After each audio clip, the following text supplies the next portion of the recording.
शादी की पहली रात दुल्हन ने कहा, मैं तुम्हारी पत्नी नहीं हूँ। पूरा गांव रोशनी से जगमगा रहा था। हवेली में शादी की रस्में खत्म हो चुकी थी। हर कोई नई दुल्हन की एक झलक देखने के लिए उत्सुक था। आर्यन भी अपने कमरे की ओर बढ़ रहा था। उसके चेहरे पर हल्की सी मुस्कान थी। यह उसकी जिंदगी की सबसे बड़ी खुशी थी। उसने 7 साल तक सिर्फ एक लड़की से प्यार किया था और आज वही उसकी पत्नी बनकर उसके घर आई थी। कमरे का दरवाजा धीरे से खुला। दुल्हन घूंघट में बिस्तर पर बैठी थी। आर्यन ने मुस्कुराते हुए जैसे ही उसका घूंघट उठाया, उसके पैरों तले जमीन खिसक गई। वो अनामिका नहीं थी। आर्यन घबराकर पीछे हट गया। तुम कौन हो? लड़की की आंखों से आंसू बह निकले।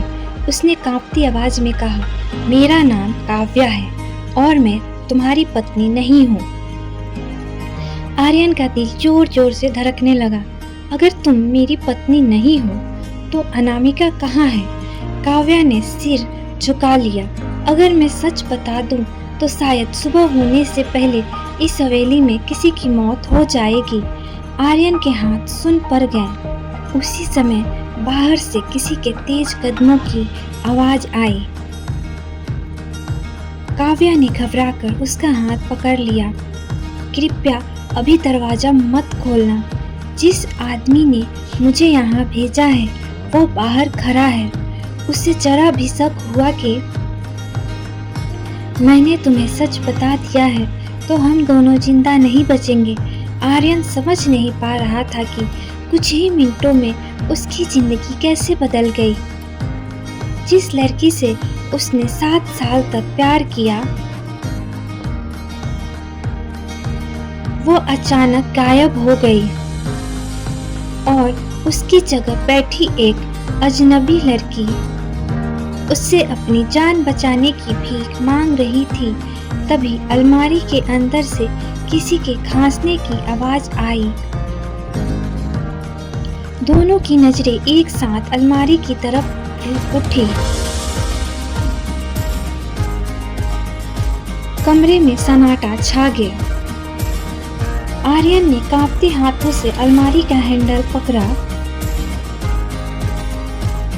और जैसे ही उसने दरवाजा खोला उसके मुंह से चीख निकल गई, क्योंकि अंदर जो था उसे देखकर उसकी पूरी दुनिया हमेशा के लिए बदलने वाली थी। आर्यन की चीख पूरे कमरे में गूंज उठी। अलमारी के अंदर एक लड़की बेहोश पड़ी थी। उसके हाथ पैर रस्सियों से बंधे हुए थे। मुंह पर कपड़ा बंधा था। आर्यन ने जैसे ही उसका चेहरा देखा उसकी सांसें थम गई। अनामिका? वो घबराकर उसे बाहर लाया और रस्सियां खोल दी। कुछ ही पल बाद अनामिका को होश आया। होश में आते ही वह जोर जोर से रोने लगी। आर्यन, हमें अभी इसी वक्त यहाँ से निकलना होगा। आर्यन कुछ समझ नहीं पा रहा था। आखिर हुआ क्या है और काव्या कौन है?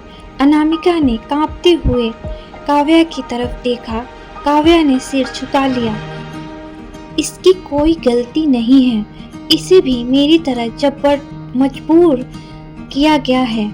तभी कमरे के बाहर किसी के कदमों की आवाज सुनाई दी। कोई धीरे धीरे दरवाजे के पास आ रहा था। तीनों की सांसें रुक गई। दरवाजे के नीचे से किसी की परछाई दिखाई देने लगी। फिर बाहर से आवाज आई, बेटा दरवाजा खोलो, सब लोग तुम्हारा इंतजार कर रहे हैं। यह आवाज आर्यन के चाचा की थी, लेकिन अनामिका का चेहरा डर से सफेद पड़ गया। उसने फुसफुसाकर कहा, दरवाजा मत खोलना, यही आदमी है। आर्यन हैरान रह गया। क्या मेरी चाचा? अनामिका ने सिर हिलाया। इन्होंने ही मुझे अगवा करवाया था। आर्यन को अपनी बातों पर यकीन नहीं हो रहा था। जिस चाचा ने बचपन से उसे अपने बेटे जैसा प्यार दिया, क्या वही इतना बड़ा खेल खेल सकते थे? बाहर से फिर आवाज आई, आर्यन, सब ठीक है ना? कमरे में सन्नाटा छा गया। अचानक काव्या बोली, अगर हमने दरवाजा नहीं खोला तो इन्हें शक हो जाएगा। अनामिका ने जल्दी से अपना दुपट्टा काव्या को दिया। तुम फिर से घूंघट कर लो, अभी इन्हें यही लगना चाहिए कि मैं अभी भी अलमारी में बंद हूँ।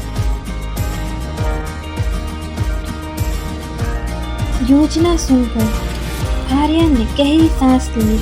उसने दरवाजा खोला। चाचा मुस्कुराते हुए अंदर आए। उन्होंने कमरे पर एक नजर डाली, फिर घूंघट में बैठी काव्या को देखकर संतुष्ट हो गए। लेकिन तभी अलमारी के अंदर से हल्की सी आवाज आ गई। चाचा का चेहरा बदल गया। उन्होंने धीरे धीरे अलमारी की ओर कदम बढ़ाने शुरू किए। आर्यन का दिल इतनी तेजी से धड़क रहा था कि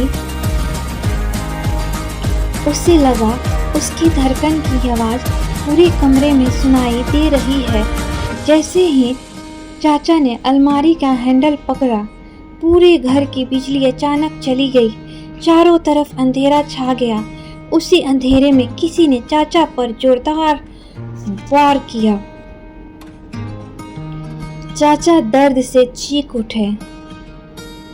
कमरे में भगदड़ मच गई।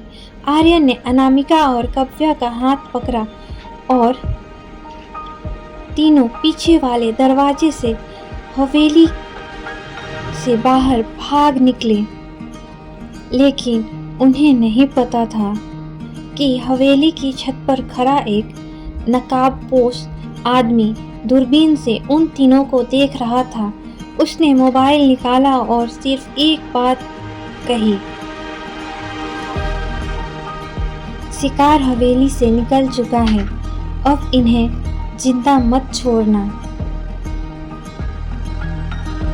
इतना कहते ही सड़क के दूसरी तरफ खड़ी काली गाड़ी का इंजन स्टार्ट हो गया और वह तेज रफ्तार से आर्यन की तरफ बढ़ने लगी।